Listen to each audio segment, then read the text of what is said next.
हाँ जी, क्या हाल-चाल? बढ़िया, तो चलो शुरू करते हैं। आज हम लोग math basic sample question paper को सॉल्व करना। देखो, सॉल्व करने से पहले ना कुछ इंपॉर्टेंट बातें हम लोग कर लेते हैं। ये जो सैंपल पेपर है ना, ये कोई नॉर्मल सैंपल पेपर नहीं है। ये सैंपल पेपर सीबीएसई ने अपनी वेबसाइट में ऑफ़िशियली अपलोड कर रखा है, उसी से निकाल के लाए हैं। देखो, सीबीएसई जब कभी भी सैंपल पेपर अपलोड करते हैं ना, तो वो आपको बताना चाहती है कि किस तरीके से क्वेश्चन आपके एग्ज़ाम बोर्ड में आने वाले हैं। एक तरीके से मान लो ये एक ब्लूप्रिंट है आपके क्वेश्चन पेपर का, जो भी बोर्ड एग्ज़ाम में आने वाला है, उसका ब्लूप्रिंट है।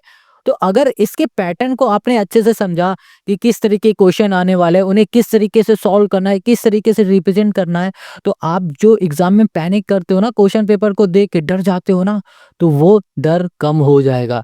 आपको करना क्या है, आपको प्रैक्टिस करनी है सैंपल पेपर की। और प्रैक्टिस कैसे करनी है, हम आपको सैंपल पेपर का क्वेश्चन के साथ सोल्यूशन अपलोड करेंगे इसी चैनल पे। अगर इस चैनल पे नए हो तो सब्सक्राइब कर लो, लाइक कर दो इस वीडियो को, और कमेंट करके हमें ज़रूर बताओ नेक्स्ट वीडियो आपको नेक्स्ट सैंपल पेपर की चाहिए या फिर मोस्ट इंपॉर्टेंट क्वेश्चन की चाहिए पर्टिकुलर चैप्टर से। क्योंकि अब इस सैंपल पेपर के बाद एक और सैंपल पेपर हम कहें करेंगे, सॉल्व करेंगे, अगर आप कमेंट करके कहोगे तो। और अगर कमेंट करके कहते हो कि भैया सैंपल पेपर सॉल्व करो, तो उसको सॉल्व कर देंगे, या फिर इंपॉर्टेंट क्वेश्चन हर एक चैप्टर से लेके आएंगे, उसको सॉल्व करेंगे। ठीक है, तो चलो अब यहाँ पर देखो, जो ये आपका सैंपल पेपर है, ये टोटल 80 मार्क्स का है। 3 घंटे में आपको इसे कवर करना है। इसमें आपके टोटल 5 सेक्शन होंगे, ए बी सी डी और ए। ठीक है, सेक्शन ए में एमसीक्यू होंगे, टोटल 20 क्वेश्चन होंगे, 1 मार्क्स का हर एक क्वेश्चन होगा। सेक्शन बी में 21 से 25 क्वेश्चन होंगे और हर एक क्वेश्चन 2 मार्क्स का होगा। सेक्शन सी में 26 से 31 होंगे, हर एक क्वेश्चन 3 मार्क्स का होगा। सेक्शन डी आपका होगा 32 से 35, हर एक क्वेश्चन होगा 5 मार्क्स का। और सेक्शन जो ई होगा वो 36 से 38 क्वेश्चन होंगे उसमें, और हर एक क्वेश्चन होगा 4 मार्क्स का। आपको सारे ही क्वेश्चन करने हैं। आज हम लोग शुरू करेंगे सेक्शन ए से। देखो, सेक्शन ए के हर एक क्वेश्चन आपका 1 मार्क्स का होगा। 1 मार्क्स का होगा, इसका मतलब आपका क्वेश्चन हलवा टाइप का होने वाला है। यहाँ पर जो पहला क्वेश्चन है वो कह रहा है HCF of this this and this is. इन तीनों का एचसीएफ क्वेश्चन ने हमसे पूछ लिया। बताओ, एचसीएफ नहीं फाइंड कर पाओगे? बहुत आसान होता है। देखो, आपके पास जो भी फैक्टर हो ना, उस फैक्टर के जो नंबर है उनको देखो। जैसे कि हमने देखा यहाँ पर 3 है, यहाँ पर भी 3 है, यहाँ पर भी 3 है। तो हमें जब एचसीएफ फाइंड करना होता है, तब हम लोग क्या करते हैं, जिसमें कम पावर लगी होती है उसको ले लेते हैं। जैसे कि 3 की पावर 2 है, यहाँ पर भी 3 की पावर 2 है, यहाँ पर 3 की पावर 4 है। ठीक है, सॉरी, यहाँ पर 3 की पावर 3 है, 2 नहीं है। और यहाँ पर 3 की पावर 2 है, तो हम लोग क्या करेंगे, 3 की पावर 2 इसको ले लेंगे, मल्टीप्लाई। यहाँ पर भी 5, यहाँ भी 5, यहाँ भी 5, पावर किसमें कम है, इसमें, तो यहाँ पर हो गया हमारे पास 5 इंटू ये भी 2, ये भी 2 और ये भी 2, पावर किसमें कम है, ये। तो ये हो जाएगा हमारे पास 3 3 जा 9 हो गया। क्या हो गया, 9 इंटू 5 2 जा 10, क्या आ गया हमारे पास, 90। तो हमारा जो एचसीएफ होगा ना, वो क्या हो जाएगा, 90 हो जाएगा। 90 ऑप्शन में है, बिल्कुल बी। तो आंसर आ गया। कितना आसान है ना। अब इसी के सेकंड वाले क्वेश्चन में आ जाओ। यहाँ क्या है, the system of linear equation represented by the line L and M is. कह रहा है जो ये लाइन है ना, ये एल लाइन है, ये एम लाइन है, ये कैसी दिख रही है, कंसिस्टेंट विथ यूनिक सोल्यूशन है, इनकंसिस्टेंट है, या फिर कंसिस्टेंट विथ 3 सोल्यूशन है, या फिर कंसिस्टेंट विथ मैनी सोल्यूशन है। ये आपको किस तरीके से दिख रही है, बहुत सिंपल है। अगर ध्यान से देखोगे एल और एम लाइन को, ये हो गई एल, ये हो गई हमारी एम, तो आपको ये किस तरीके से दिख रही है, ये दोनों ही लाइन एक पॉइंट पे इंटरसेक्ट कर रही थी, यानी कि इसको हम लोग क्या बोल सकते हैं, इसको हम लोग बोल सकते हैं यूनिक सोल्यूशन। यूनिक सोल्यूशन बोलेंगे। अब कहोगे इनकंसिस्टेंट सोल्यूशन कब होता है, कंसिस्टेंट कब होता है? देखो, इनकंसिस्टेंट सोल्यूशन तब होता है जब हमारी लाइन दोनों ही पैरेलल होती है, कुछ इस तरीके से बनी होती है ना, तब हम लोग क्या बोलते हैं, इनकंसिस्टेंट बोलते हैं। यहाँ पर कह रहा है कंसिस्टेंट विथ 3 सोल्यूशन, कंसिस्टेंट भी हो, 3 सोल्यूशन हो, ये तो नहीं होगा। यहाँ पर है consistent with many solution. Consistent with many solution कब होता है, जब एक लाइन के ऊपर ही दूसरी लाइन हो, ओवरलैप लाइन कर रही होती है ना, तब होता है हमारा कंसिस्टेंट विथ मैनी सोल्यूशन। हमारे केस में क्या है, हमारा भैया यूनिक सोल्यूशन है और कंसिस्टेंट है। क्यों कंसिस्टेंट है और यूनिक सोल्यूशन है, क्योंकि एक पॉइंट में इंटरसेक्ट कर रहा है। तो ऑप्शन हमारा एक करेक्ट हो जाएगा। ये हो गया क्वेश्चन 2 का हमारा आंसर। इसमें ज्यादा कुछ कैलकुलेशन है ही नहीं, बेसिक पूछ लिया है आपसे। अब यहाँ कह रहा है द वैल्यू ऑफ के for which the quadratic equation this does not have a real solution is. कह रहा भाई साहब, के की वैल्यू हमें फाइंड करना है, और ये जो हमारे पास क्वाड्रेटिक इक्वेशन है ना, does not have a real solution, real solution नहीं है। अच्छा, रियल सोल्यूशन कब नहीं होता? जब हमारा डिस्क्रिमिनेंट डिस्क्रिमिनेंट छोटा होता है 0 से, तब रियल सोल्यूशन नहीं होता। ठीक है, आप कहोगे भैया डिस्क्रिमिनेंट, हाँ, डिस्क्रिमिनेंट का फॉर्मूला क्या होता है? डी का फॉर्मूला होता है बी स्क्वायर माइनस 4ac। यहाँ लिख दिया बी स्क्वायर माइनस 4, ये हो गया हमारे पास ac और ये हो गया हमारे पास 0। ठीक है, अब ये बी स्क्वायर क्या है, 4 क्या है, ए क्या है, सी क्या है? 4 तो पता ही होगा, ए और सी क्या है ये हमें बताना है। देखो, एक्स स्क्वायर का जो कोफिशिएंट होता है वो ए होता है, एक्स का कोफिशिएंट बी होता है, और यहाँ पर हो गया हमारे पास सी। ये हमारा प्लस है ना कि माइनस है। ओके, तो बी मतलब कि -5, -5 का स्क्वायर माइनस ये हो गया 4 इंटू ए हो जाएगा के इंटू सी, यानी कि 1 लेस देन 0। यहाँ पर हो गया 25 माइनस 4k, और यहाँ पर हो गया लेस देन, और यहाँ पर हो गया हमारे पास 0। Got it? अब यहाँ पर हो गया -4, ये हो जाएगा k, और ये देखो ये 25 प्लस का इक्वल के साइड ले आएंगे, सॉरी लेस देन के एक साइड लाएंगे तो माइनस का 25 हो गया, ये इससे कैंसिल हो गया। यहाँ पर हो जाएगा k इज ग्रेटर देन 25 ये हो गया हमारे पास 4। अब इसको सॉल्व करोगे तो आपको क्या मिल जाएगा? यहाँ पर मिल जाएगा 6.25 मिल गया। हमने क्या देखा कि जो हमारा k होगा, k की जो हमारी वैल्यू होगी वो 6.25 से बड़ी होगी, 6.25 से बड़ी होगी, यानी कि देखो क्या आता है 7। 6.25 से हमारा क्या बड़ा है? इसमें से पूरे में 7 ही बड़ा है ना, तो क्वेश्चन 3 का ये हो जाएगा हमारा आंसर। आई होप आपको तीनों क्वेश्चन समझ में आ गए। ठीक है, देखो इस वीडियो का लाइक टारगेट 100 लाइक है, 100 लाइक कर दोगे तो आपको आगे के भी सोल्यूशन मिलते रहेंगे।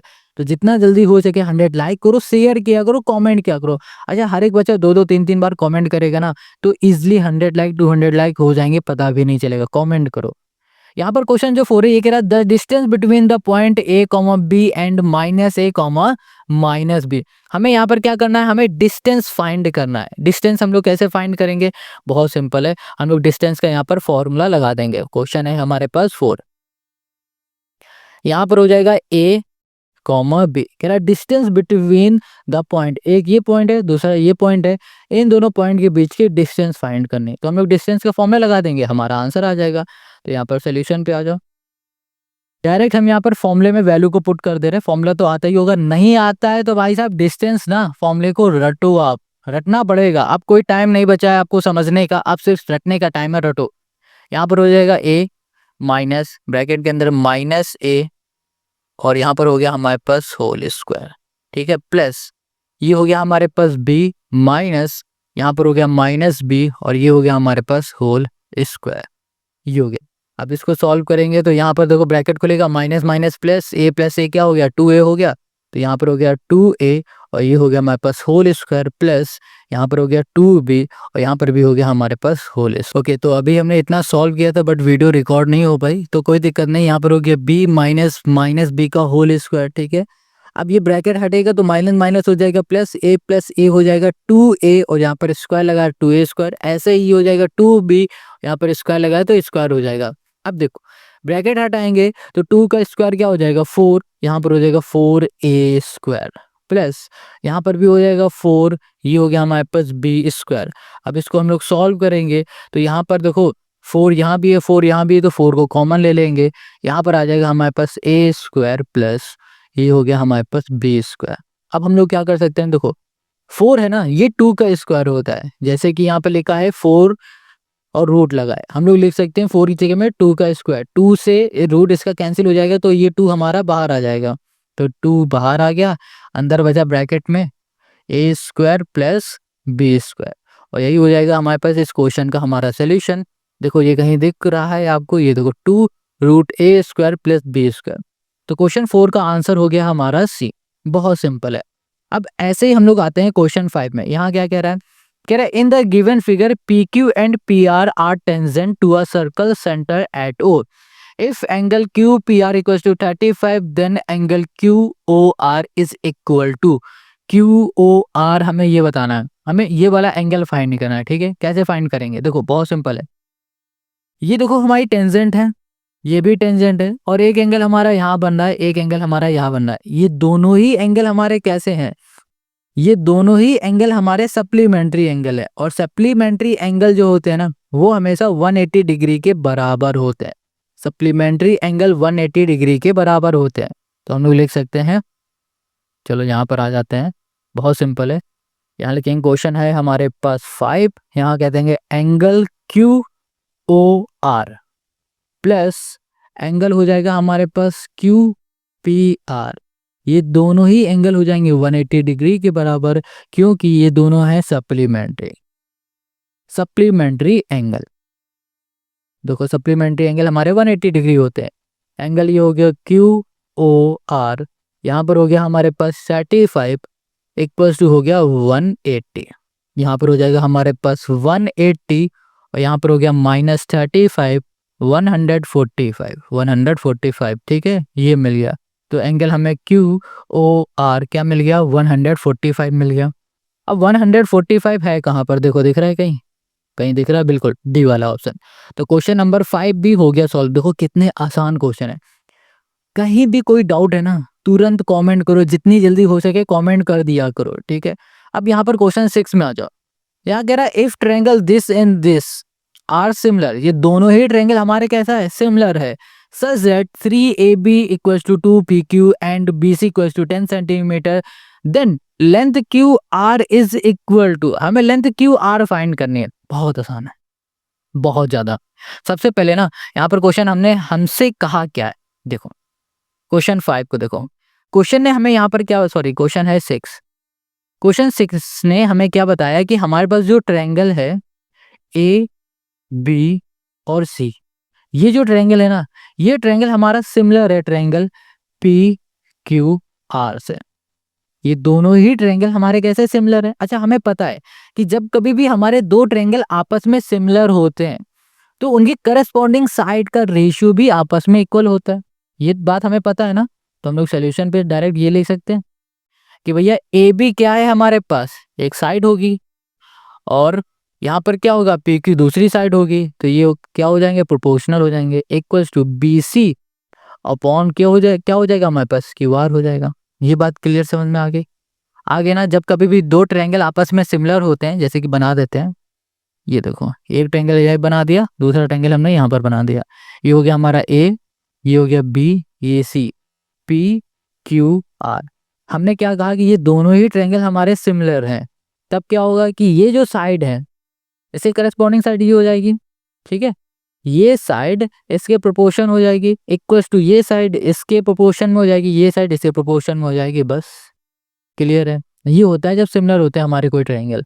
तो यहाँ पर ए बी, अब देखो अच्छा गिवन क्या है, अब हमें गिवन है कुछ 3AB करके, है ना, क्वेश्चन है हमारे पास 6। देखो हमें गिवन है यहाँ पर 3AB equals to 2PQ, 3AB equals to 2PQ। अब हम लोग क्या करेंगे, ये AB इधर लिख देंगे, PQ डिवाइड में इधर आ जाएगा, मल्टीप्लाई में इधर आ जाएगा, डिवाइड में PQ हो जाएगा, इक्वल्स टू 3 हो गया हमारे पास 2, ये आ गया। AB upon PQ 3/2, AB upon PQ की जगह पे हम लोग 3/2 लिख सकते हैं, बिल्कुल, तो लिख दो 3/2। यहाँ पर हो गया BC अपॉन QR। अच्छा अब एक चीज और कुछ हमें गिवन थी क्वेश्चन में, देखो यहाँ पर BC इक्वल्स टू 10 गिवन था, तो यहाँ पर BC की जगह पे 10 लिख देते हैं, तो 3/2 इक्वल्स टू 10/QR। यहाँ पर हो जाएगा हमारे पास QR इक्वल्स टू 10 इंटू 2 ये हो गया 3 इक्वल्स टू 20 ये क्या हो गया 3 आ गया हमारे पास, है ना। कुछ गड़बड़ किया हमने क्या, एक सेकंड, ओह हो यहाँ पर हमने मिस्टेक क्या किया, 2 तो ऊपर रहेगा, 3 मल्टीप्लाई में इधर डिवाइड में आएगा, 2/3 बनेगा, तो ये भी 2/3 बनेगा, 2/3। ओके ये थोड़ी सी मिस्टेक थी, तो ये भी हमारा 2/3 है, तो 3 ऊपर मल्टीप्लाई में जाएगा और 2 नीचे आएगा, 2 5 जा 5 3 जा, तो यहाँ पर आ जाएगा 15। बस हमें ये सॉल्व करके दिखाना था और 15 हमारा आंसर आ गया। अब देखो 6 में 15 है कहाँ पर, 6 में 15 है बी में, और क्वेश्चन नंबर हमारा 6 हो गया है सॉल्व। समझ में आ गया। देखो फिर से हम आपको बोले हैं कहीं कोई डाउट है कमेंट करके हमें तुरंत बताओ। अब क्वेश्चन 7 में आ जाओ। ये कह रहा है if 3 cot A equals to 4 then sec A is equal to, 3 cot A हमें 4 दे दिया गया, कहा जा रहा है sec A क्या होगा भाई, sec A पूछा जा रहा। अभी बताते हैं sec A को। यहाँ पर sec A हमसे पूछा जा रहा है, तो पहले यहाँ पर लिखते हैं क्वेश्चन 7 और हमसे कहा है कि 3, ये हो गया हमारे पास cot A, 3 cot A equals to 4 है। यहाँ पर हो जाएगा sec A हमारा क्या हो जाएगा, ये पूछा। चलो यहाँ पर ना हम लोग क्या करेंगे, ये जो 3 है देखो, ये है cot A इक्वल्स टू 4, 3 है मल्टीप्लाई में इधर आ जाएगा डिवाइड में, तो 4/3 हो गया हमारे पास, cot A इक्वल्स टू हो गया क्या 4/3। क्लियर इतनी बात। अब यहाँ पर ना कॉट का फॉर्मूला क्या होता है, आप कहोगे कॉट का फॉर्मूला हो जाएगा हमारे पास क्या, आप कहोगे बी अपॉन बी, क्योंकि बेस अपॉन क्या होता है परपेंडिकुलर। अगर नहीं आता तो देखो, पाकिस्तान भूखा प्यासा हिंदुस्तान हरा भरा, आपने ट्रिग्नोमेट्री में ये पढ़ा ही होगा फॉर्मूला, है ना। नहीं पढ़ा है तो हमने आपको पढ़ाया है ट्रिग्नोमेट्री आपने नहीं पढ़ी है तो जाओ उसका एक लेक्चर अच्छे से पढ़ो, और लेक्चर पढ़ने से पहले आप बेसिक को क्लियर करो भाई, फॉर्मूले को रटो, समझो बिल्कुल भी मत। समझने वाला टाइम गया, रटने वाला टाइम आ गया, रट लो। अब फॉर्मूले को रटोगे तभी क्वेश्चन कर पाओगे। ट्रिग्नोमेट्री ऐसा चैप्टर है ना कि उसे बिना रटे आप कुछ नहीं कर सकते, क्वेश्चन नहीं ला सकते उसका।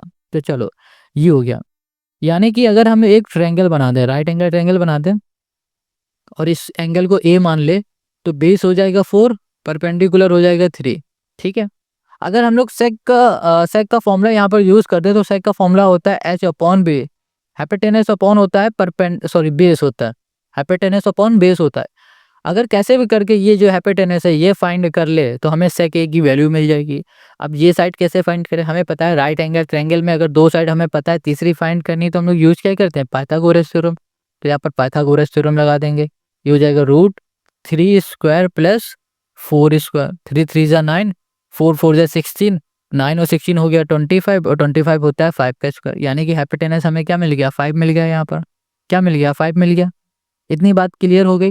तो यहाँ पर जो हमारे पास सेक है, सेक ए इक्वल टू हो जाएगा 5 अपॉन बी, बी हो जाएगा बेस जो कि हमारे पास 4, और ये हो जाएगा सेक ए की वैल्यू। हमें यही फाइंड करनी थी और यही हो गया क्वेश्चन नंबर 7 का हमारा आंसर। अब देखो 5/4 है कहीं, बिल्कुल हमें लगा है ही नहीं, हमने यहाँ पर 5/3 देखा, हमें लगा है नहीं, गलत आ गया। बट आंसर सही है जो कि है ए वाला। अब क्वेश्चन 8 में आता हूँ। देखो क्वेश्चन 8 कह रहा है in the given figure B triangle B A C is similar to B A C. ये जो ट्रायंगल दिख रहा है ना, ये ट्रायंगल, ये किस ट्रायंगल के सिमिलर है ये बताना है। ट्रायंगल ए ई डी के, ई ए डी के, ए सी बी के, या फिर बी सी ए के, किसके सिमिलर है। आप कहोगे भाई साहब देखो हम अभी समझा देते हैं ध्यान से। जब कभी भी 2 ट्रायंगल आपस में सिमिलर होते हैं ना, यहाँ लिख देते हैं बी ए सी। अच्छा छोड़ो, इसको भी छोड़ लो। यहाँ पर एक ट्रायंगल हमें ये दिखा, दूसरा ट्रायंगल हमें क्या दिख रहा है, ये वाला, ये बड़ा वाला, ये जो ऊपर है बन रहा है, ये 2 ट्रायंगल दिख रहे हैं। अब इन दोनों ट्रायंगल में हमें एक एंगल कॉमन दिख रहा है, जैसे कि अगर इस एंगल की बात करेंगे तो ये ए आएगा, एंगल है। अगर इस वाले ट्रायंगल की बात करेंगे तो भी ये वाला एंगल आएगा, आएगा ना आएगा। तो इसका मतलब ये हो रहा है कि अगर ये ट्रायंगल लिखा जाएगा तो उसमें भी एंगल ए आएगा, और ये वाला ट्रायंगल लिखा जाएगा उसमें भी एंगल ए आएगा। बट हमें जो यहाँ पर ट्रायंगल दिया गया है वहां पर एक कहाँ पर दिख रहा है आपको, बीच में। तो इससे ये पता चल रहा है कि दूसरा वाला जो ट्रायंगल होगा उसका जो ए होगा वो भी बीच में ही लिखा जाएगा। बस ऐसे आप यहाँ पर इसे ढूंढ सकते हो, क्योंकि जो भी एंगल हमारा कॉमन होता है ना वो बिल्कुल एग्जैक्ट एक ही जगह में लिखा जाता है। अगर यहाँ पे लिखा है तो यहाँ लिखो, यहाँ पे लिखा है तो यहीं पे लिखोगे, बी के नीचे है तो बी में लिखा है, अगर बी हमारा कॉमन होता है तो बी के नीचे ही हमारा बी आता, दूसरा एंगल में लिखा जाता है। ठीक है, समझ गए ये बात आप। तो चलो अब देखो ए बीच में कहाँ पर आ रहा है, इसमें नहीं, इसमें है, इसमें नहीं है, इसमें भी नहीं है, तो यानी कि बी ऑप्शन हमारा करेक्ट है। देखने की जरूरत ही नहीं भाई, हम लोग बोल सकते हैं बी ए सी सिमिलर है ट्रायंगल ई ए डी के, बात खत्म। चलो क्वेश्चन 8 भी समझ में आ गया ना। अब क्वेश्चन 9 में आ जाओ। यहाँ कह रहा है if HCF of this number is 21 then LCM of this number is. कह रहा है भाई साहब ये जो 2 नंबर है ना, इन दोनों नंबर का हमने आपको HCF बता दिया है, तो जनाब आप इन 2 नंबर का LCM खुद से फाइंड करके बताओ। कैसे फाइंड करोगे अभी बताते हैं। जब कभी इस तरीके से वैल्यू आपको दे दी जाए, दो नंबर दे दिया जाए और एलसीएम एचसीएफ में से कोई एक चीज दे दिया जाए, दूसरी पूछी जाए, तो आप यहाँ पर फटाक से एक फॉर्मूला लगा देना, H C F into L C M equals to product of two number. Product of, ये हो जाएगा हमारे पास टू नंबर। जो दो नंबर दिए गए उनका प्रोडक्ट, प्रोडक्ट मतलब समझते हो ना, मल्टीप्लाई। पहला जो नंबर है वो 420 है, दूसरा है हमारा 189 है। 420 420 इंटू 189, ये वो दो नंबर हो गए। एचसीएफ हमें पता है 21 है, एलसीएम हमें गिवन नहीं है जो कि फाइंड करना। ये हो जाएगा LCM equals to 420 into 189 by हो गया हमारे पास 21। 21 से ये कैंसिल हो जाएगा, 2 टाइम 20, यहाँ पर हो जाएगा 3780। बस यही हो गया क्वेश्चन 8 का हमारा आंसर। आई होप आपको क्वेश्चन 8 समझ में आ गया है। कहीं कोई डाउट है कमेंट आप ज़रूर कर लेना, कमेंट करके पूछो भाई, कमेंट करो। इससे ज़्यादा घटिया क्वेश्चन नहीं मिलने वाला है, यही मौका है, चौका मार देना अपने बोर्ड एग्जाम में। अगर ना मार पाना ना तो छक्का मार देना। चलो अब क्वेश्चन यहाँ पर 10 कह रहा है the fourth term from the end of the AP है। ये जो एपी है ना, इस एपी के लास्ट का फोर्थ टर्म हमें बता दो। भाई दो तरीके हैं, फॉर्मूले से भी निकाल सकते हो, बिना फॉर्मूले से निकाल सकते हो, इजी हो जाएगा। कैसे? सबसे पहले इसका कॉमन डिफरेंस निकालो। कॉमन डिफरेंस इसका क्या दिखेगा आपको? आप कहोगे भैया इसका कॉमन डिफरेंस हमको दिख रहा है -3, -5 और यहाँ पर कर देंगे -8, तो हमें मिल जाएगा +3, सॉरी +3 मिल जाएगा कॉमन डिफरेंस। कॉमन डिफरेंस कैसे निकालते हैं भाई? ये दूसरा टर्म होता है, उस दूसरे वाले टर्म में पहले वाले टर्म से माइनस करा देते हैं, तो कॉमन डिफरेंस मिल जाता है। कितना मिल गया? 3 मिल गया। अब क्या कह रहा, आखिरी से चौथा। देखो चौथा पूछ रहा है तो हम लोग इजीली बता देंगे। अगर पूछ रहा होता 16वां, 10वां या फिर 20वां या 21वां, तो यार हम लोग फॉर्मूला ही लगा देते तो ज़्यादा इजी रहेगा। ठीक है, जब एक दो आखिरी से पूछे ना तो आराम से बिना फॉर्मूले के भी निकाल सकते हैं। कैसे? जैसे कि यहाँ पे लिखा है 49, 49 में से 3 माइनस कर दिया, क्या आ गया? 46। 46 में फिर से हमने 3 माइनस कर दिया, आ गया 43। 43 में से भी हमने 3 माइनस कर दिया, तो यहाँ पर आ जाएगा हमारे पास 40। तो ये आखिरी से पहला, या आखिरी से दूसरा, आखिरी से तीसरा, आखिरी से ये चौथा है। ये चौथा टर्म मिल गया हमें 40। 40 कहीं दिख रहा है? ये लो आ गया आंसर। फॉर्मूला भी नहीं लगाना पड़ा, बट यहाँ पर तो इजी था। मान लो दिया होता कोई नंबर 5555 और कहा जा रहा है इस आखिरी से 55 नंबर का हमें वो बता दो, 15th टर्म बता दो, 55th टर्म बता दो, तब आप ऐसा नहीं कर पाओगे, क्योंकि 3 घंटे में से भी उसका टर्म ही निकालोगे। उस कंडीशन में आपको फॉर्मूला लगाना है। फॉर्मूला आता ही होगा, नहीं आता तो ईपी का बेसिक जरूर देख लो, इंट्रोडक्शन वीडियो जरूर देख लो। नहीं आता है तो कमेंट करके बताओ, हम आपको बताएंगे। यूट्यूब में कुछ भी सर्च करना हो, एक्सरसाइज 1 चैप्टर 1 चैप्टर 2 बाई राजमित आखिरी में जरूर लिख दो। जैसे कि हमें टिग्नोमेट्री देखना है चैप्टर, तो टिग्नोमेट्री लिखो, बाई लिख दो राजमित। ठीक है, तो आपको सारे वीडियो मेरे मिल जाएंगे। इतनी बात क्लियर समझ में आ गई? तो चलो अब क्वेश्चन 11 में आता है। ये कह रहा है in the given figure if triangle OCA similar triangle OBD then OAC is equal to. Okay, इसको ना इधर आओ तब समझोगे। यहाँ पर देखो, ओके क्वेश्चन दिख रहा है? ओके ओके चलो, ये कह रहा है इन द गिवन फिगर, ये फिगर गिवन है, कह रहा है ट्रायंगल OCA ये वाला जो ट्रायंगल है, ठीक है, और ट्रायंगल OBD ये वाला जो ट्रायंगल है, ये दोनों ही ट्रायंगल आपस में सिमिलर है। तो कह रहा है OAC is equal to O कहाँ है? ये OAC, ये जो एंगल है, नहीं ये एंगल नहीं, ये वाला एंगल OAC की बात कर रहा है ना, तो ये जो एंगल है ना, ये एंगल हमसे पूछा जा रहा है। बहुत आसान है। देखो अभी हमने क्या बताया था पिछले वाले क्वेश्चन में, जो कुछ इसी तरीके से था, सिमिलर वाला। इसमें देखो फिर समझ लो, यहाँ पर ट्रायंगल कह रहा है OCA, ये ट्रायंगल सिमिलर है ओ बी डी के, ठीक है, ये बात क्लियर है। तो भैया ओ जो एंगल होगा वो बराबर होगा ओ के, जो एंगल सी होगा ना वो बराबर होगा एंगल बी के, और जो एंगल ए होगा वो बराबर होगा एंगल डी के। एंगल डी हमारा क्या 58 है, तो ये भी हमारा क्या होगा 58 होगा, और ये हो जाएगा क्वेश्चन नंबर 11 का हमारा सोल्यूशन। भाई जब कभी सिमिलर होते हैं ना हमारा क्वेश्चन, सॉरी जब हमारी ट्रायंगल आपस में सिमिलर होते हैं ना, तो उनके करस्पॉन्डिंग एंगल भी आपस में इक्वल होते हैं। तो देखो बी का करस्पॉन्डिंग एंगल सी है, ठीक है, एंगल डी का करस्पॉन्डिंग एंगल ए है, ओ तो भाई आपस में इक्वल है ही, ठीक है, इतनी बात आपको समझ में आ गया, क्लियर हो गई ये बात। तो क्वेश्चन नंबर हमारा 11 भी सॉल्व हो गया। Now come to the next question, question 12। If the perimeter of given triangle is 38, कह रहा है जो ये ट्रायंगल है ना ए बी सी नाम का, इस वाले ट्रायंगल का जो पेरीमीटर है वो 38 सेंटीमीटर है। The length of AP is equal to, ये जो एपी दिख रहा है ना, इस एपी का हमें लेंथ पूछा जा रहा है, कैसे फाइंड करेंगे? देखो यहाँ पर हम लोग यूज करेंगे थ्योरम का।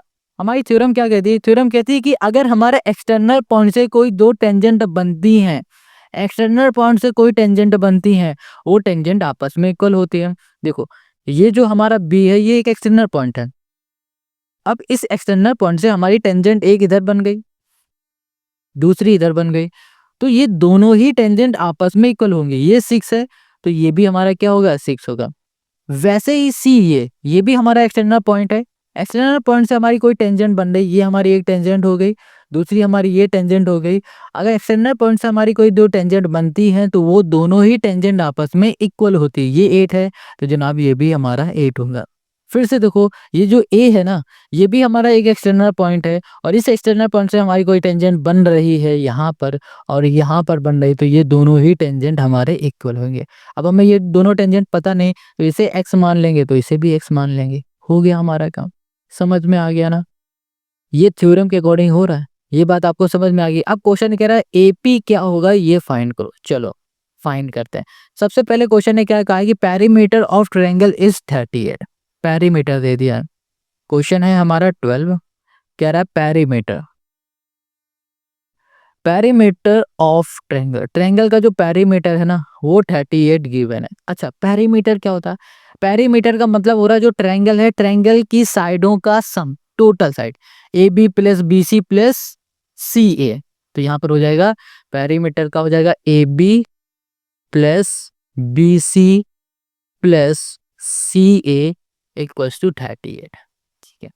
अब जो ए बी हमारी साइड है, ए बी ये वाली, ये साइड कैसे बन रही है भैया? B P plus P A, ठीक है, तो इसको हम लोग लिख सकते हैं 6 प्लस एक्स, लिख सकते हैं बिल्कुल। तो यहाँ पर ए बी की जगह पे लिख दिया 6 plus x, plus B C side हमारी कैसे बन रही है? बी सी साइड हमें बन रही है, देखो बी सी ये पूरी साइड है, ये कैसे बनेगी? B R plus R C, B R plus R सी।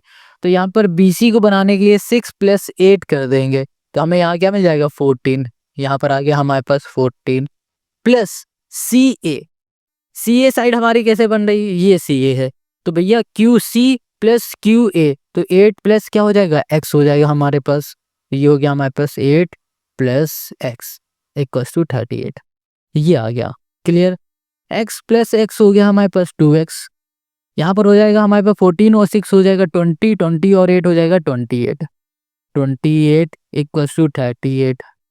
यहाँ पर हो गया 2x इक्वल्स टू 38 माइनस हो गया 28, यहाँ पर हो गया हमारे पास 10/2, यहाँ पर हमें x क्या मिल गया 5 मिल गया, मिल गया 5।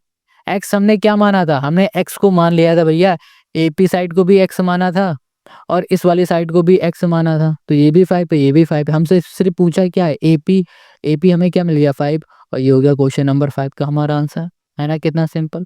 देखो ये जो क्वेश्चन है ना, ये बेसिक का पेपर हो या फिर आपका स्टैंडर्ड वाला पेपर हो, कोई भी पेपर हो, उसमें ऐसे क्वेश्चन एक जरूर आएगा, चाहे ये 2 नंबर में आ जाए, 3 नंबर में आ जाए, 1 नंबर में आ जाए, मगर ये क्वेश्चन आते ही हैं, ठीक है। समझ में आ गया question number 12। Now come to the next question, question 13। यहाँ पर है हमारे पास ट्रिग्नोमेट्री का question, 1 minus 10 square 30 upon 1 plus 10 square 30 is equals to, देखो इसको कैसे सॉल्व करेंगे वो देखो। पहले हमें जो भी क्वेश्चन कह रहा है उसको लिख लेते हैं। यहाँ पर है 1 माइनस 10, ये हो गया स्क्वायर 30, ये हो गया अपॉन में हो गया 1 प्लस ये हो गया 10, यहाँ पर भी स्क्वायर 30, ये दोनों हो गए इक्वल्स टू हमें फाइंड करना। चलो देखते हैं। देखो यहाँ पर जो 1030 ना 1030, देखो ये जो 1030 ना स्क्वायर को भूल जाओ थोड़ी देर के लिए। 1030 जो दिख रहा है सिर्फ इसकी वैल्यू क्या होती है? आप कहोगे ये होगा 1/√3, बिल्कुल सही।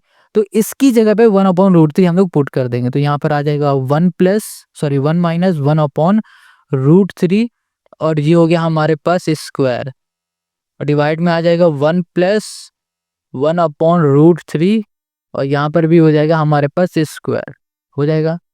अब क्या होगा कि जब स्क्वायर हटाएंगे, ब्रैकेट हटाएंगे, स्क्वायर ऊपर भी लगेगा, स्क्वायर नीचे भी लगेगा, √3 का स्क्वायर क्या बन जाएगा 3, यहाँ पर आ जाएगा 1 माइनस 1/3, यहाँ पर भी हो जाएगा 1 माइनस 1/3।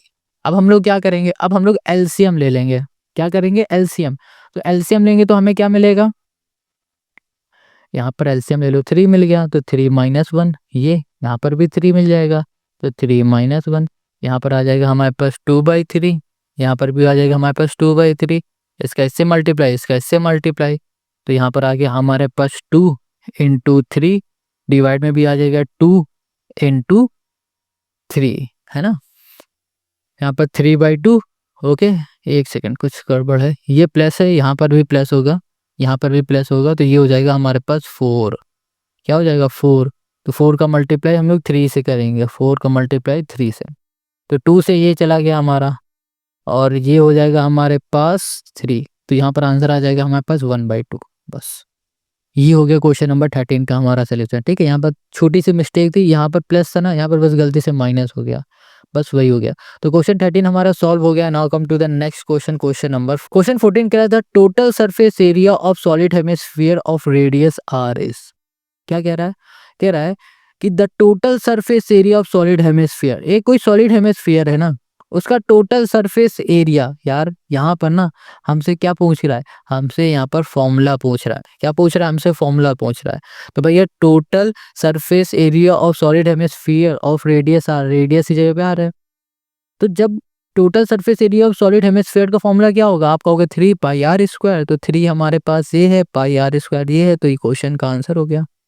अब इसमें तुम क्या करोगे बताओ? अगर फॉर्मूला नहीं आता ना तो क्या करना, चीटिंग कर लेना, क्योंकि इसके अलावा और कुछ हो नहीं सकता, क्योंकि इसमें कोई कैलकुलेशन तो है नहीं, सीधा सीधा फॉर्मूला है, फॉर्मूला लगाओगे आंसर निकल के आ जाएगा। अब क्वेश्चन नंबर हो गया हमारा 14। अब क्वेश्चन हम लोग 15 में आ जाते हैं। यहाँ कह रहा है which of the following can not be the probability of an event. Event ना होने की प्रोबेबिलिटी पूछ रहा है कि भाई साहब 0.4 होगी कि 4% होगी, 0.4% होगी या फिर 4 होगी। देखो यहाँ पर नंबर भी दिए गए हैं कहीं कहीं और परसेंट भी दिए गए हैं। कहा जा रहा है कि इवेंट ना होने की प्रोबेबिलिटी क्या है इनमें से। तो हम लोग ना पहले समझ लेते हैं कि इवेंट होने की प्रोबेबिलिटी होती क्या है। अगर इवेंट होने की प्रोबेबिलिटी हमें समझ में आ गई तो ना होने की प्रोबेबिलिटी हमें अपने आप समझ में आ जाएगी। कैसे? देखो जब कभी हमारा कोई इवेंट होता है, अगर हम लोग नंबर की बात करें तो वो ना किसके बीच में, इवेंट होने की प्रोबेबिलिटी वो जो होगी वो होगी 0 से 1 के बीच में होगी। ठीक है, लेस देन इक्वल्स टू हम लोग कर देते हैं 1। इतनी बात क्लियर हो गई। अगर परसेंट की बात करेगा तो 0 की जगह पे 0% हो जाएगा, लेस देन इक्वल्स टू हो जाएगा 1 की जगह पे 100%। अगर इनके बीच में अगर हमारा नंबर आता है या फिर इनके बीच में हमारा कोई परसेंट आता है तो वो दिखाएगा कि ये प्रोबेबिलिटी होने की कोई इवेंट होने की प्रोबेबिलिटी है। इतनी बात क्लियर हो गई। चलो अब चेक करते हैं 0.4 भाई क्या है, हमारा नंबर है। नंबर देखो 0 1 के बीच में आता है तो क्या होता है, इवेंट होने की प्रोबेबिलिटी होती है। 0.4 इसके बीच में, तो ये दिखा रहा है कि इवेंट हो सकता है, प्रोबेबिलिटी है किसी इवेंट होने की। अब ये 4% है, 4% 0% और 100% के बीच में आता है। 0.04% वो भी इनके बीच में आता है। ये है हमारे पास 4 नंबर। हमने कहा कि अगर नंबर की बात करें 0 और 1 के बीच में होना चाहिए, बट ये 4 तो काफी बड़ा है, 1 से बड़ा है ना। 1 के बाद क्या आएगा, 2 आएगा, 3 आएगा, 4 आएगा। यहाँ पर क्या है, 4 है, तो ये ना होने की प्रोबेबिलिटी बता रहा है। बस ये हो जाएगा क्वेश्चन नंबर 15 का हमारा सोल्यूशन। आई होप आपको समझ में आ गया है। ये बात आप अच्छे से समझ लो कि जब कभी भी हमारा इवेंट होता है ना, उसकी होने की प्रोबेबिलिटी अगर नंबर में कही जाए तो 0 से 1 होगी, अगर परसेंटेज में पूछी जाए 0 से 100 होती है। बस इतना ही समझना था हमें। तो क्वेश्चन नंबर हमारा 15 भी हो गया। Now come to the next question. Question number है हमारा कौन सा? 16 है। अब क्वेश्चन 16 कह रहा था root of the quadratic equation this are. हमें क्या बताना है कि इस क्वाड्रेटिक इक्वेशन का रूट बताना है। कैसा होगा? नॉट रियल होगा, रियल और इक्वल होगा, रेशनल और डिस्ट्रिक्ट होगा, इरेशनल और डिस्ट्रिक्ट होगा। कैसा होगा हमारा इस क्वाड्रेटिक इक्वेशन? तो इसको चेक करने के लिए ना हम लोग यहाँ पर डिस्क्रिमिनेंट का फॉर्मूला लगा देंगे, इजिली हमें पता चल जाएगा। तो यहाँ पर होगा d equals to b square minus 4ac। अब देखो बी ए ओ सी है क्या? यहाँ पर हो जाएगा बी ए सी ए 4√3। यहाँ पर हो जाएगा हमारे पास माइनस का 4√3। ये हो गया -4 इंटू ए हो गया था हमारे पास 3, ठीक है, और सी था हमारे पास 4। ओके, देखो -4 का स्क्वायर हो जाएगा 16 और √3 का स्क्वायर क्या हो जाएगा? 3 हो जाएगा। 16 3 से हमारे पास क्या हो जाएगा? यहाँ पर हो जाएगा 48। तो हम लोग यहाँ पर लिख देते हैं 48 माइनस 4 4 जा 16 3 जा 48। 48 माइनस 48 क्या हो गया? 0 होगा। हमेशा याद रखो जब कभी डिस्क्रिमिनेंट, ये क्या है? डी है ना, डिस्क्रिमिनेंट हमारा 0 हो जाता है, उस केस में हमारे जो रूट होते हैं वो कैसे होते हैं? रियल और इक्वल होते हैं। रियल और इक्वल कब होंगे? जब डिस्क्रिमिनेंट हमारा 0 होगा, 0 के बराबर होगा, ठीक है, क्या होगा? बराबर होगा तब। तो यहाँ पर क्वेश्चन 16 का ऑप्शन भी हमारा सही है। अब यहाँ पर क्वेश्चन नंबर 17 में आ जाओ। ये कह रहा था following distribution shows the marks distribution of 80 student. देखो यहाँ पर कह रहा है कि भैया 80 टोटल स्टूडेंट है, उनके मार्क्स बताए जा रहे हैं। कह रहे 1 से 10 जो मार्क्स आए हैं, बिलो 10 लिखा है ना, बिलो 10 का मतलब हो रहा है 1 से लेकर 10 तक। 1 से 10 के बीच में जो मार्क्स हैं वो 2 स्टूडेंट के हैं। बिलो 20 का मतलब हो रहा है, बिलो 20 का मतलब हो रहा है 10 से 20 तक की यहाँ पर बात की जा रही है। देखो यहाँ पर 1 से 20 मत समझ लेना, क्यों?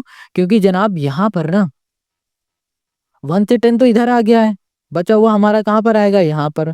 अब 20 से 30 ये हो जाएगा हमारा, और 30 से 40 ये हो जाएगा हमारे पास। आपको इस तरीके से बनाना है, 40 से 50 ये हो जाएगा, और 50 से 60 ये हो जाएगा। अब क्या रहा है कि मीन क्लास हमसे पूछ रहा है।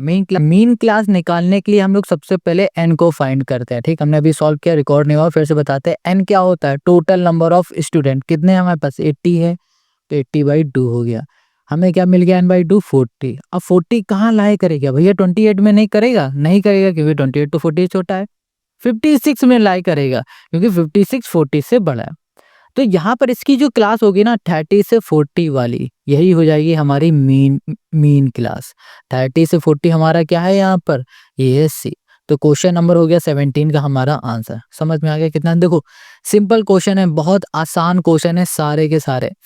कहीं कोई डाउट है तो भाई साहब कमेंट करो। अब आ जाओ यहाँ पर क्वेश्चन 18। ये कह रहा a quadratic polynomial whose zeros are 2/5 and -1/5 is.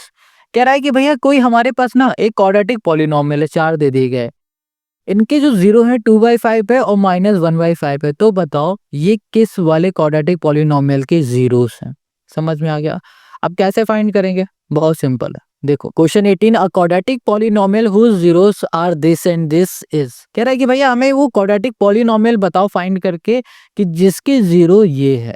यहाँ पर हमें 4 ऑप्शन में देखो क्वाड्रेटिक पॉलिनोमियल दे दिए अलग अलग। कहा जा रहा है कि ये बताओ ये जीरोस किस वाले क्वाड्रेटिक पॉलिनोमियल के हैं, ये हमें फाइंड करना है। देखो कैसे करेंगे, बहुत सिंपल है। देखो क्वाड्रेटिक पॉलिनोमियल जब कभी हमें फाइंड करना होगा ना, तो हमें क्या करना पड़ेगा? जो क्वाड्रेटिक पॉलिनोमियल का जो जनरल फॉर्मूला होता है वो लिखना पड़ेगा सबसे पहले। तो यहाँ पर क्वेश्चन है हमारे पास 18, और क्वाड्रेटिक पॉलिनोमियल का जो जनरल फॉर्मूला होगा वो होगा हमारा x² minus alpha plus beta x plus alpha into beta. Alpha beta क्या है? ये जो जीरो होते हैं हमारे जीरोस, ये एक अल्फा हो जाता है, दूसरा हमारा बीटा होता है। 2/5 और -1/5। देखो अल्फा हो गया हमारा 2/5 और बीटा हो गया हमारा -1/, ये हो गया 5। ये बात क्लियर है? बस वैल्यू को पुट कर देंगे। तो यहाँ पर x की जगह पे हम लोग x लिख देते हैं, माइनस अल्फा हो जाएगा हमारे पास 2/5, बीटा हो जाएगा हमारे पास, यहाँ पर बीटा हो गया हमारे पास -1/5 था ना, हाँ -1/5। तो ये प्लस माइनस क्या हो जाएगा, -1/5, ये लिख दिया हमने डायरेक्ट। यहाँ पर हो गया x plus alpha into beta, ये हो जाएगा हमारे पास -2 5 5 या 25, यहाँ पर ये लिख दिया। क्लियर है? डायरेक्ट लिख दे रहे हैं मल्टीप्लाई करके। ओके, तो अब हम लोग इसको सॉल्व करते हैं। तो यहाँ पर हमें क्या मिल जाएगा, एलसीएम ले लेते हैं। तो एलसीएम हमें क्या मिल जाएगा, यहाँ पर 25 मिल जाएगा।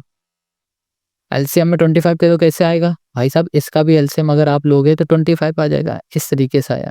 तो यहाँ पर आ जाएगा 25x²। इसको सॉल्व करोगे तो यहाँ पर आ जाएगा हमारे पास 5x², ठीक है, 5x ना कि स्क्वायर, प्लस यहाँ पर आ जाएगा हमारे पास प्लस माइनस हो जाएगा -2। हम डायरेक्ट सॉल्व कर रहे हैं, आपको अच्छे सॉल्व करना है यहाँ पर, ठीक है। ये हो जाएगा हमारे पास 2। अब देखो 2/5 है तो इसको हम लोग 1/2/5 लिख सकते हैं। यहाँ पर हो गया हमारे पास 25x² माइनस 5x, और ये हो गया माइनस हमारे पास 2। अब जो 1/25 है ना, इसको हटा दो, बचा क्या हमारे पास 25x² माइनस 5x और -2। अब देखो ये क्वाड्रेटिक इक्वेशन है कोई हमारे पास, 25x² माइनस 5x -2, ये डी वाली, और यही हो जाएगा क्वेश्चन नंबर 18 का हमारा आंसर। जब कभी इस तरीके क्वेश्चन आता है ना, तो यहाँ पर जो बचता है उसे हम लोग मोस्टली इग्नोर कर देते हैं, क्योंकि यहाँ पर =0 करके लिखते हैं। इसको इधर भेज दोगे ना तो 25 मल्टीप्लाई में 0 हो जाएगा, तो क्या बचेगा 0। तो ये हमारा एक क्वाड्रेटिक पॉलिनोमियल निकल आया। तो ऑप्शन हमारा क्या हो गया, डी हो गया। समझ में आ गया? अब यहाँ पर इस वाले सेक्शन यानी कि सेक्शन ए के सिर्फ लास्ट 2 क्वेश्चन बचे हुए हैं। ओके, अब क्वेश्चन नंबर 19 में आ जाओ। ये जो क्वेश्चन है ये असर्शन के क्वेश्चन है, बहुत सिंपल होते हैं, बस इनका बेसिक आपको अगर क्लियर है ना तो आप कर लोगे।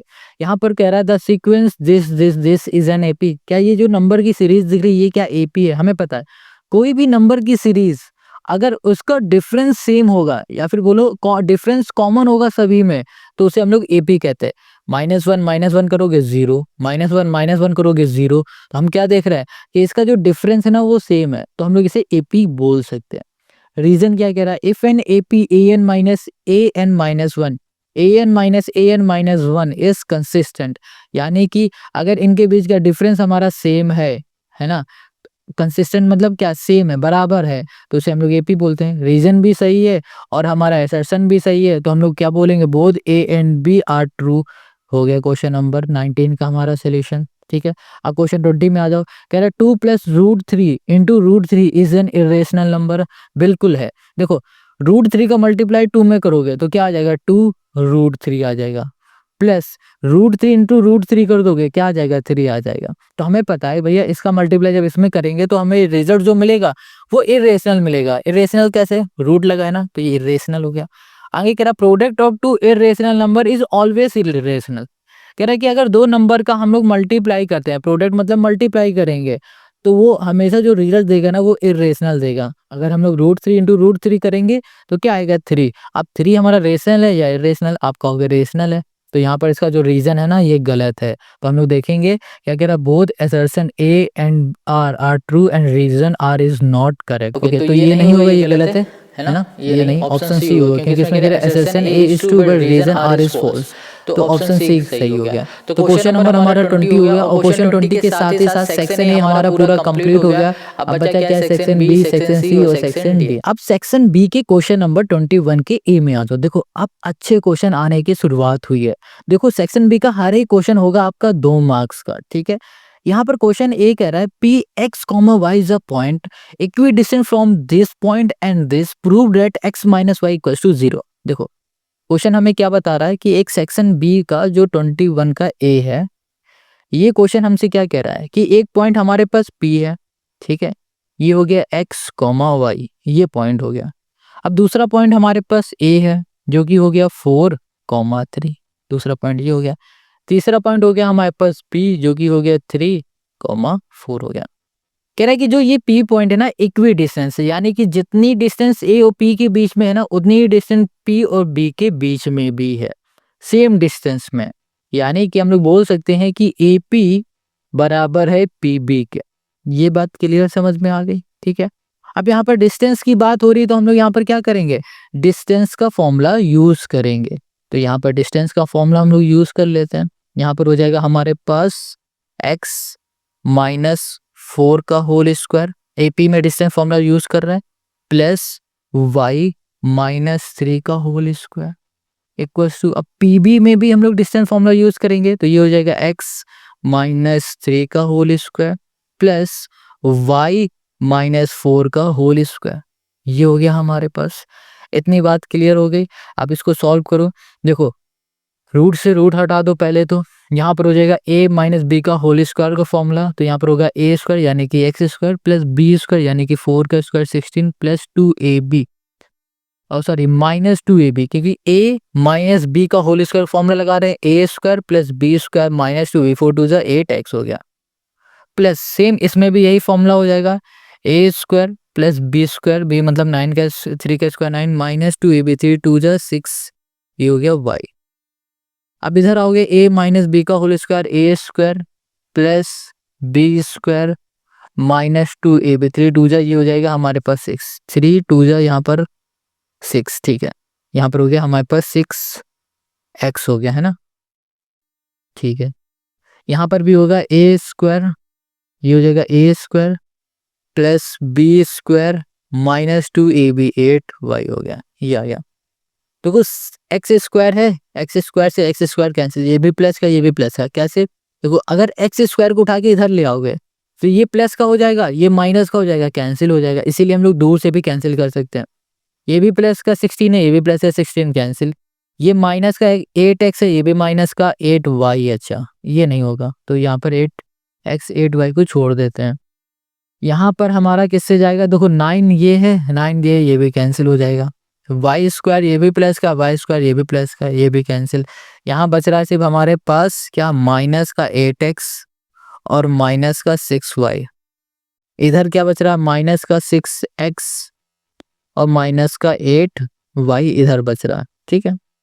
माइनस का 8x इधर लिख दो, ये माइनस का 6y है, इधर ले आओ, प्लस का हो गया x। अब यहाँ पर माइनस का 8y है, ये है माइनस का 6y, इधर आ जाएगा प्लस का 6y minus 2y minus 2x, इससे ये कैंसिल हो गया, ठीक है। बचा क्या हमारे पास x इक्वल्स टू वाई, अगर y को उठा के इधर ले आएंगे तो x minus y equals to क्या हो जाएगा हमारे पास, 0 हो जाएगा 0।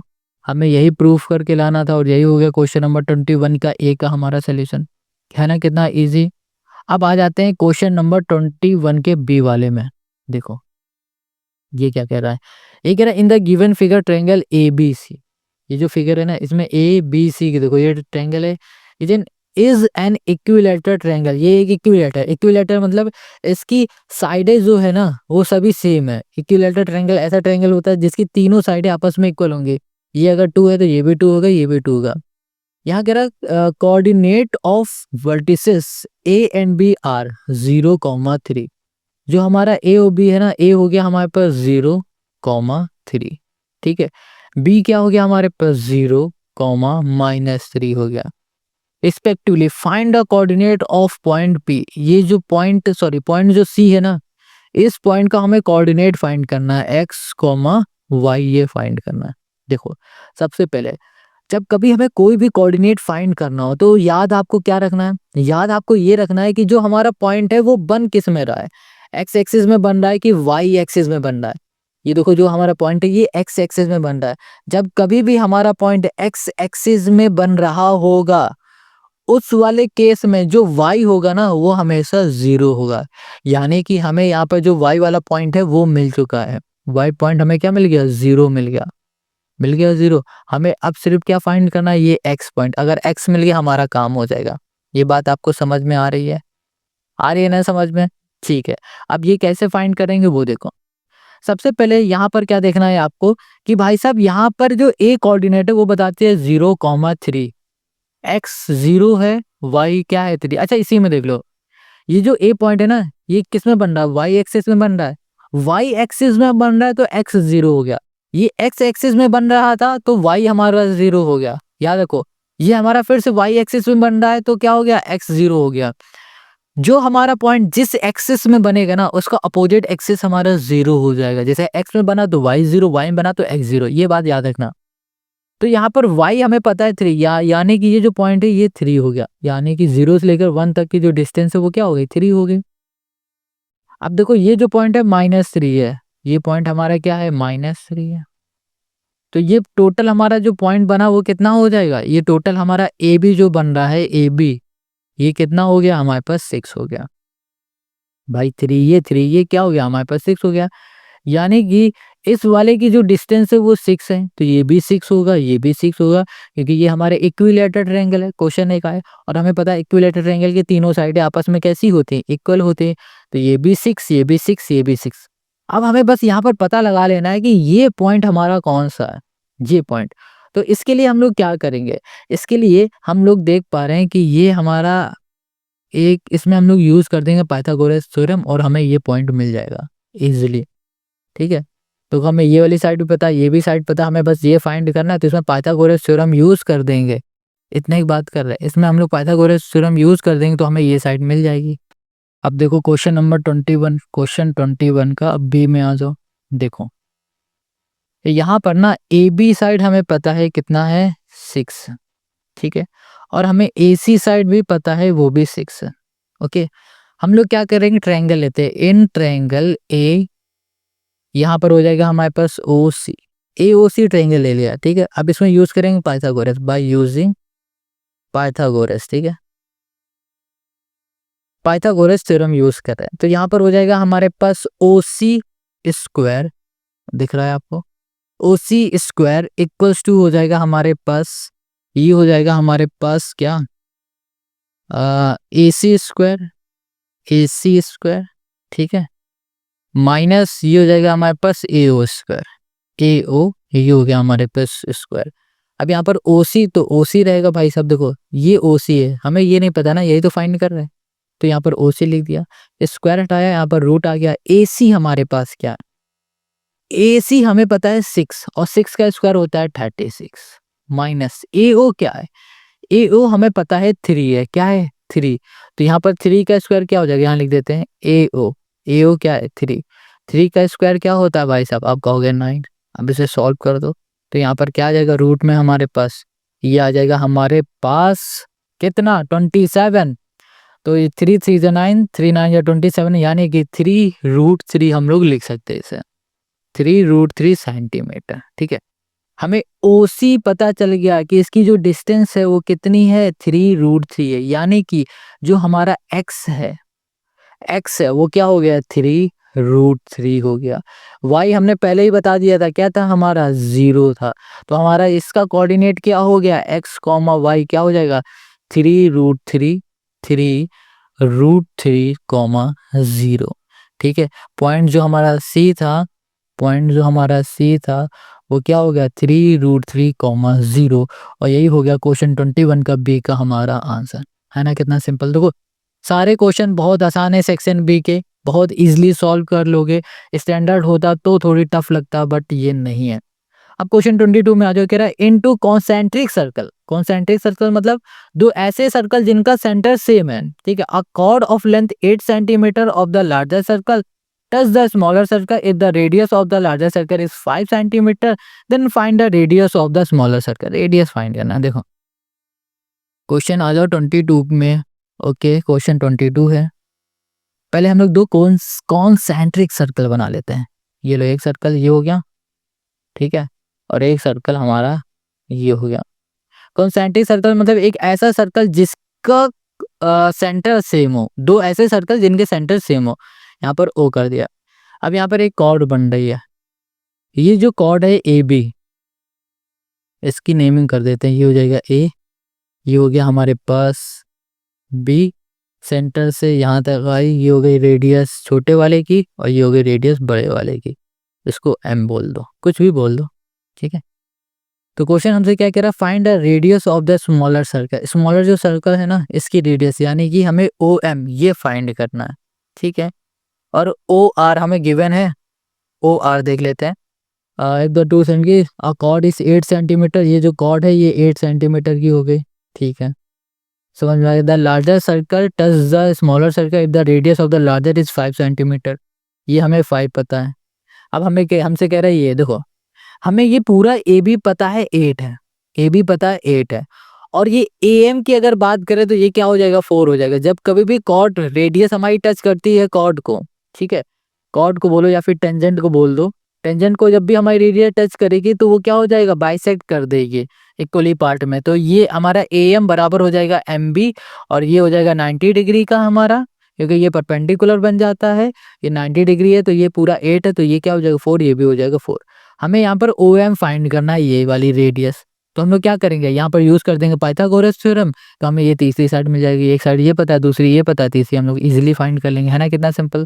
तो चलो, तो यहाँ पर हम लोग क्या करेंगे पाइथागोरस लिखेंगे, तो यहाँ लिखेंगे एन ट्रायंगल, ये हो जाएगा A O M by using Pythagoras theorem. यहाँ पर हो जाएगा हमारे पास O M equal to root O A square minus A M square. तो ओ ए हमारे पास है 5 का स्क्वायर, माइनस हो जाएगा हमारे पास 4 का स्क्वायर, ये हो गया रूट 5 5 या 25 हो गया, माइनस 4 4 जा 16 हो गया, 4 4 जा 16 हो गया। यहाँ पर आ जाएगा 9, और 9 किसका होता है 3 का होता है, यहाँ पर हो गया हमारे पास 3 सेंटीमीटर। क्वेश्चन 22 का ये हो गया हमारा आंसर। अब क्वेश्चन 23 के ए में आ जाओ। ये कह रहा है the sum of the first 12 term of an AP is 900, if its first term is 20 then find the common difference and 12th term. कह रहा है शुरुआत के ना 12 टर्म का जो सम है वो 900 है। अब कह रहा है जो पहला टर्म है एपी का वो 20 है, तो जनाब कॉमन डिफरेंस और 12th टर्म ये फाइंड करके बता दो। बहुत सिंपल है, क्वेश्चन 23 के सोल्यूशन पे आ जाओ। सबसे पहले हमें गिवन क्या है, सम ऑफ 12 टर्म गिवन है, मतलब कि एस 12 कितना गिवन है 900, ये गिवन है। अब यहाँ पर क्वेश्चन क्या कह रहा है, क्वेश्चन यहाँ पर कह रहा है कि शुरुआत के फर्स्ट टर्म यानी कि ए हो गया हमारे पास 20, ए हो गया हमारे पास कितना 20 हो गया।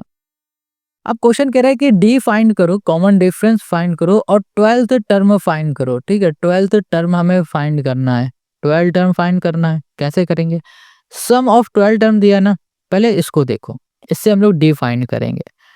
तो यहाँ पर हम लोग क्या करेंगे, एस एन का फॉर्मूला लिखेंगे, एस एन इक्वल्स टू हो जाएगा हमारे पास n/2, यहाँ पर हो गया हमारे पास 2a प्लस n-1 इंटू हो गया हमारे पास डी, जी हो गया। एस एन कितना है 900 है, 900 करो, एन हो गया 12/2, और यहाँ पर हो जाएगा 2 इंटू ए, एक जगह पे हो गया हमारे पास 20, ठीक है, प्लस n-1, एन की जगह पे क्या होगा 12 होगा, क्योंकि 12 टर्म का सम है, तो 12-1 क्या हो जाएगा 11, 11 इंटू डी 11 डी 11, ये हो गया डी, क्लियर है।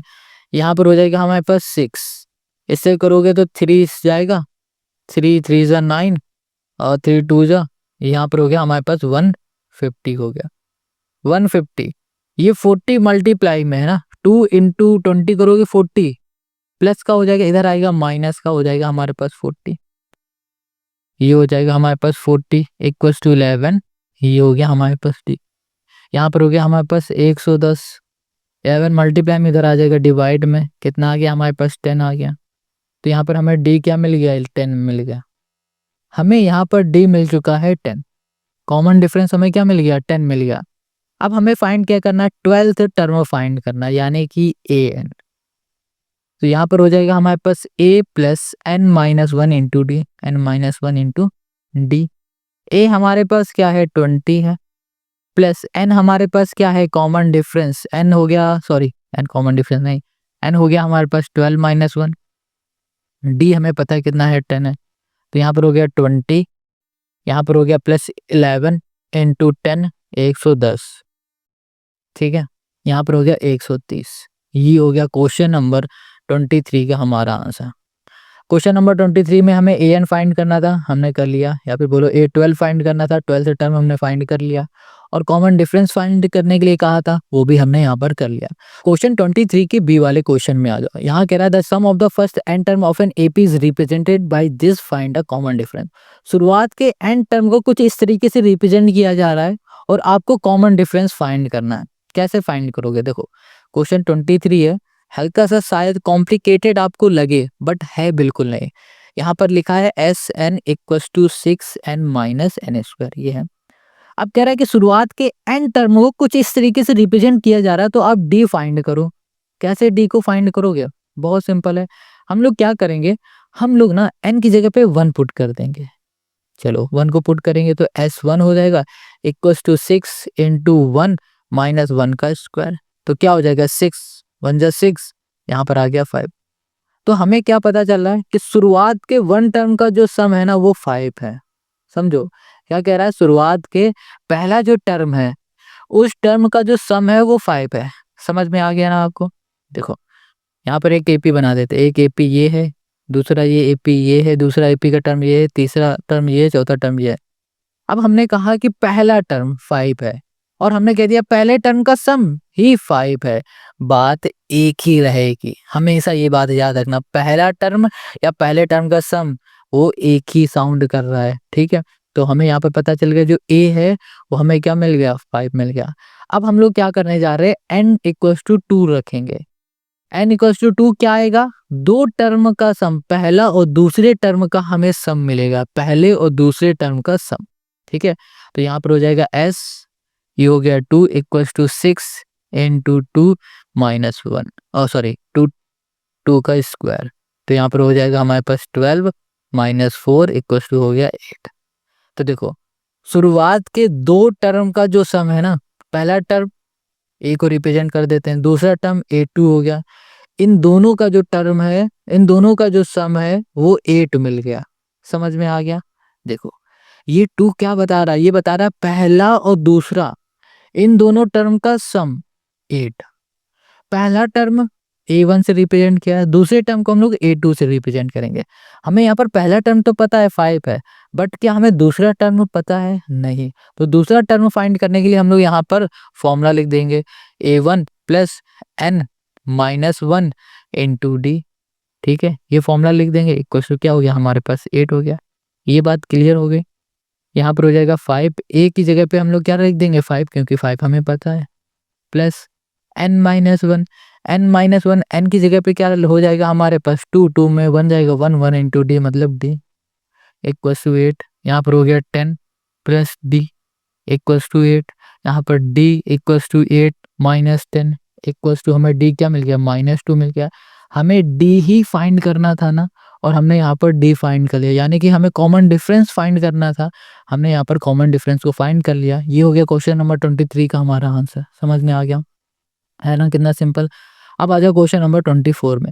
ये ट्रिग्नोमेट्री का क्वेश्चन है। यहाँ पर क्या कह रहा है, if sine a minus b equals to this and cos a plus b equals to this then find the value of a and b। हमें अब a और b की वैल्यू फाइंड करनी। a और b की वैल्यू को find करने के लिए हम लोग क्या करेंगे, देखो यहाँ पर हम पहले से लिख लेते हैं। क्वेश्चन है 23 और सॉरी क्वेश्चन है हमारे पास 24। हमें यहाँ पर पता है sine a minus b, a minus b है हमारे पास 1/2, ठीक है।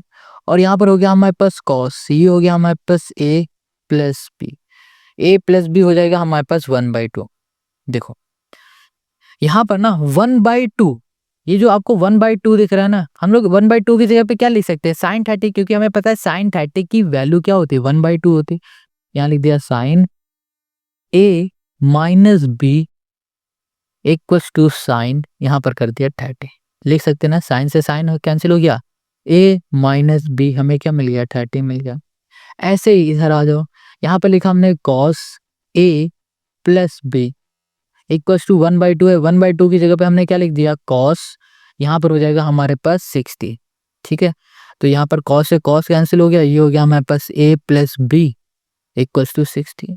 हम लोग क्या करेंगे, ये जो इक्वेशन इसे फर्स्ट बोल देते हैं, इसको सेकंड बोल देते हैं। अब इन दोनों को ऐड करा देते हैं, ठीक है। तो ये हो जाएगा हमारे पास a minus b equals to हो गया हमारे पास 30, ये हो गया a plus b equals to हो गया 60। इन दोनों को ऐड करेंगे ना तो हमें क्या मिलेगा, ये कैंसिल हो गया, a प्लस a 2a, और यहाँ पर आ जाएगा हमारे पास 45, सॉरी ये हो जाएगा हमारे पास 90, और यहाँ पर 2 से कैंसिल करो तो हमें a की वैल्यू क्या मिल जाएगी, हमें यहाँ पर a की वैल्यू मिल जाएगी 45। हमें यहाँ पर a की वैल्यू 45 मिल गई। अब क्या करो, इस a वैल्यू को उठाओ, किसी भी एक इक्वेशन में पुट कर दो तो b मिल जाएगा। तो हम पुट करने जा रहे हैं सेकंड में, putting a in equation second, दूसरे में करेंगे तो यहाँ पर आ जाएगा हमारे पास 45 प्लस बी इक्वल्स टू हो गया हमारे पास 60। यहाँ पर हो जाएगा b इक्वल्स टू 60 माइनस 45। यहाँ पर हो जाएगा हमारा 50 60 यानी कि 50। लो, हमें b और a की वैल्यू फाइंड करनी थी ना, तो हमने यहाँ पर फाइंड कर ली और यही हो जाएगा क्वेश्चन नंबर 24 का हमारा आंसर, है ना। कितना सिंपल इजी। देखो कहीं भी कोई डाउट है कमेंट करो। अब आते हैं हम लोग नेक्स्ट क्वेश्चन में, जो कि है हमारे पास क्वेश्चन 25। अच्छा, ये जो क्वेश्चन 25 है ना, इस वीडियो का लास्ट क्वेश्चन है। सेक्शन सी और सेक्शन डी और सेक्शन ई, आपको ये तीनों ही सेक्शन आपको मिलेंगे नेक्स्ट वीडियो में। और नेक्स्ट वीडियो में आपको सोल्यूशन मिलेगा, बट मिलेगा कब? जब इस वीडियो में 100 लाइक का टारगेट कंप्लीट हो जाएगा। तो 100 लाइक जल्दी से कर दो। देखो आप ना, अगर आपको वीडियो समझ में आ रही तो भी कमेंट करो, नहीं आ रही तो भी कमेंट करके बताया करो, ठीक है। आप सिर्फ कमेंट करोगे तो लाइक अपने आप हो जाएगा। अपने दोस्तों को शेयर करो, लाइक करो, कमेंट करके हमें बताओ। और हमें ये भी बताओ कि नेक्स्ट वीडियो किस में बनाए, सैंपल पेपर में बनाए, मतलब ये सैंपल पेपर खत्म होने के बाद नेक्स्ट फिर से कोई बेसिक का सैंपल पेपर कर दे, या फिर स्टैंडर्ड का सैंपल पेपर कर दे, या फिर मोस्ट इंपॉर्टेंट क्वेश्चन की एक सीरीज ले आए, जो कि हर एक पर्टिकुलर चैप्टर से हो जाएगा। मान लो एक हमारे पास पहला चैप्टर है, पहले चैप्टर में हमने मोस्ट इंपॉर्टेंट 20 क्वेश्चन दे दिए, 20 में से 10 हमने सॉल्व करके बता दिया, 10 आप सॉल्व कर लो। तो इससे क्या होगी, आपकी प्रैक्टिस बन जाएगी। अगर आपको ऐसी सीरीज चाहिए तो आप हमें कमेंट करके बताओ, हम ज़रूर इसको अपलोड करेंगे, हम बिल्कुल करेंगे। हम चाहते हैं कि आप हमसे कमेंट करें, आपको जहाँ प्रॉब्लम आ रही है वो हमसे पूछे, हम आपको एक्सप्लेन करेंगे, ठीक है। तो चलो अब लास्ट क्वेश्चन में आ जाओ। 25 कह रहा है calculate mode of the following distribution. हमें क्या निकालना है? मोड निकालना है। अब इस क्वेश्चन को सॉल्व करने के लिए हम लोग यूज करेंगे मोड का फॉर्मूला, जो कि होगा L plus F1 F0 upon 2 F1 minus F0 minus F2 into H। देखो ये सब होता है क्या, वो समझ लो। सबसे पहले हम लोग क्या करेंगे, अपनी फ्रीक्वेंसी को देखेंगे। हाईएस्ट फ्रीक्वेंसी क्या दिख रही है? 15। तो इसको बोल देंगे F हम लोग 1, इसके पहले वाले को बोल देंगे F0, और इसके बाद वाले को बोल देंगे हम लोग F2। क्लियर हो गया? अब इसमें जो ऊपर क्लास दिख रही है ना, आपको कैसे दिख रही है? ये लोअर लिमिट होगा, ये अपर लिमिट। जो ये लोअर है ना, इसको बोलेंगे L, और ये H क्या हो जाता है? क्लास के बीच का डिफरेंस। क्लास के बीच का डिफरेंस कितना है? 5 है। तो H क्या हो गया हमारा? 5। क्लियर, समझ में आ गया? तो चलो वैल्यू को पुट करो। L की जगह पे हो जाएगा 15 प्लस F1 जो कि है 15 माइनस F0 जो कि है हमारे पास 6 अपॉन में हो जाएगा 2 into F1 into 15 minus F0 हो गया 6 माइनस हो गया 10 इंटू हो गया हमारे पास H हो जाएगा 5। यहाँ पर हमने कर दिया 15। देखो ये हो गया 15 प्लस, इन दोनों को सॉल्व करेंगे तो यहाँ पर आ जाएगा हमारे पास कितना? 9 आ जाएगा। तो 9 हो जाएगा। यहाँ पर हो जाएगा हमारे पास 30, यहाँ पर हो गया 16, यानी कि यहाँ पर आ जाएगा हमारे पास 14 इंटू हो गया हमारे पास 5 हो गया। ये आ गया। अब हम लोग क्या करते हैं, यहाँ पर आ जाएगा हमारे पास 15 और ये हो गया प्लस, यहाँ पर 9 5 जा 45, 45 को 14 से डिवाइड करेंगे तो 3.21 आ जाएगा, 3.21 हो जाएगा। ऐड कर दो तो यहाँ पर आ जाएगा 18.21। बस हमें यही सॉल्व करना था और यही हो गया क्वेश्चन नंबर 25 का हमारा सॉल्यूशन। आई होप आपको समझ में आ गया। बहुत इजी क्वेश्चन है यार, बहुत आसान है। कहीं कोई डाउट हुआ करे ना तो कमेंट ज़रूर किया करो। अब बाकी के जो आपको सेक्शन सी डी ई दिख रहे हैं ना, ये इससे भी ज़्यादा आसान बना देंगे अगर आप हमें कमेंट करके कहोगे कि भैया नेक्स्ट वीडियो में सेक्शन सी, सेक्शन डी और सेक्शन ई लाओ, ठीक है। और ये आप ये भी बताओ कि इम्पोर्टेंट क्वेश्चन की सीरीज़ लाए या ना लाए। मिलते हैं नेक्स्ट वीडियो में।